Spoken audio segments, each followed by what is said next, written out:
Imagine this scenario. You are sitting in a cafe with a friend. You haven't searched for anything on your phone. You haven't typed anything. You simply mention to your friend, "I think I really need a new pair of running shoes. My old ones are hurting my feet." That's it. That is all you said. You finish your coffee, you go home, and you open Instagram or Facebook. And the very first thing you see is an advertisement for Nike running shoes. A chill runs down your spine. How did they know? You didn't type it. You didn't search for it. The only possible explanation is that your phone was listening. Your iPhone, sitting quietly on the table, must have recorded your conversation, sent it to a server, analyzed it, and sold it to an advertiser. It feels like a dystopian movie. It feels like George Orwell's 1984. But friends, what if I told you the reality is actually much scarier than your phone listening to your voice? What if I told you that they don't need to listen to you because they already know what you are going to do before you even do it? Today, let's do a deep dive into the world of data privacy.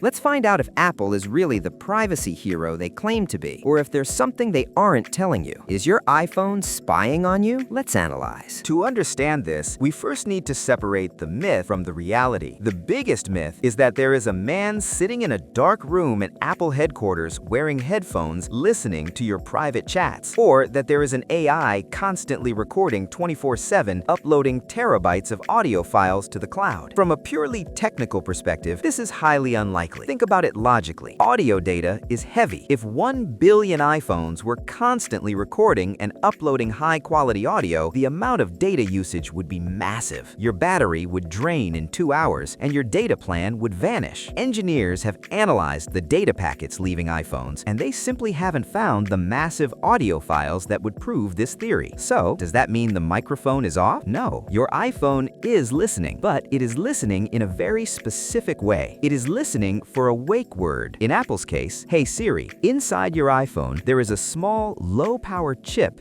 dedicated solely to this task. It functions like a dog sleeping by the door waiting for its master's whistle. It ignores everything, TV, traffic, your arguments, until it hears that specific frequency pattern, "Hey Siri." Only then does it wake up, record your request, and send that specific clip to Apple servers to process an answer. Apple claims these recordings are anonymized, meaning they aren't attached to your name, just a random ID. However, this is where the glitches happen. Sometimes you haven't said, "Hey Siri," but the phone thinks you did. Maybe you said, "Are you serious?" or "History," and the phone wakes up accidentally. In those brief moments, yes, snippets of your private life are recorded and sent to the server. Apple calls these false triggers, and while they say they delete them, it is a loophole in the system. But friends, if they aren't recording your full conversations for ads, then how do you explain the shoe advertisement? How did they know? This brings us to the most terrifying concept in digital privacy, the digital twin. You see, companies like Google, Meta, or Facebook, and even Apple do not need your voice. Your voice is messy data. It has slang, background noise, and sarcasm. It's hard for a computer to understand. They have something much more precise. They have metadata. Your phone is constantly broadcasting thousands of invisible signals. It knows your exact GPS location. It knows you stopped at a Nike store for 4 minutes. It knows your phone's accelerometer stopped moving, which means you were standing still looking at a display. But it goes deeper. Your phone knows who your friends are. Remember you were sitting at the cafe? Your phone's GPS was right next to your friend's GPS. The algorithms know that your friend searched for marathon training 3 days ago. The algorithm knows that people who hang out with marathon runners often buy running shoes themselves. So the algorithm made a prediction. It calculated user A is with user B likes running, there is a 90% probability user A will talk about running. They didn't serve you the ad because they heard you. They served you because they predicted you. They knew you wanted shoes before you even realized you wanted shoes. This is called predictive behavioral analysis, and quite frankly, it is far more dangerous than a microphone. A microphone hears what you say. Predictive analysis knows who you are. Now, let's talk about Apple's role in this. If you watch Apple's marketing, you see big billboards that say, "Privacy, that's iPhone." They position themselves as the good guys fighting against the data-hungry villains like Facebook and Google. And to be fair, they have done some good work. You might have noticed a small orange or green dot that appears at the top of your iPhone screen sometimes. This was a feature Apple introduced recently. Green dot means your camera is being used. Orange dot means your microphone is being used. This is a transparency tool. If you are scrolling through a calculator app and suddenly see the orange dot, you know immediately that the app is spying on you, and you can delete it. They also introduced app tracking transparency, that famous pop-up that asks, "Ask app not to track?" This feature alone cost Facebook billions of dollars in lost revenue because it stopped them from following you across different websites. So is Apple the savior? Not exactly. You see, while Apple stops others from spying on you, it doesn't necessarily stop itself from collecting data. When you use Apple Maps, Apple Pay, the App Store, or Apple News, you are in Apple's house, and inside their house, they set the rules. Researchers have found that even if you turn off iPhone analytics in your settings, many Apple apps still collect detailed information about how you use your phone. They know which apps you open, how long you spend on them, and what you purchase. Why do they do this? To build their own walled garden. Apple's business model is different from Google's. Google gives you free products, Maps, Gmail, and sells your attention to advertisers. Apple sells you expensive hardware, iPhones, Macs,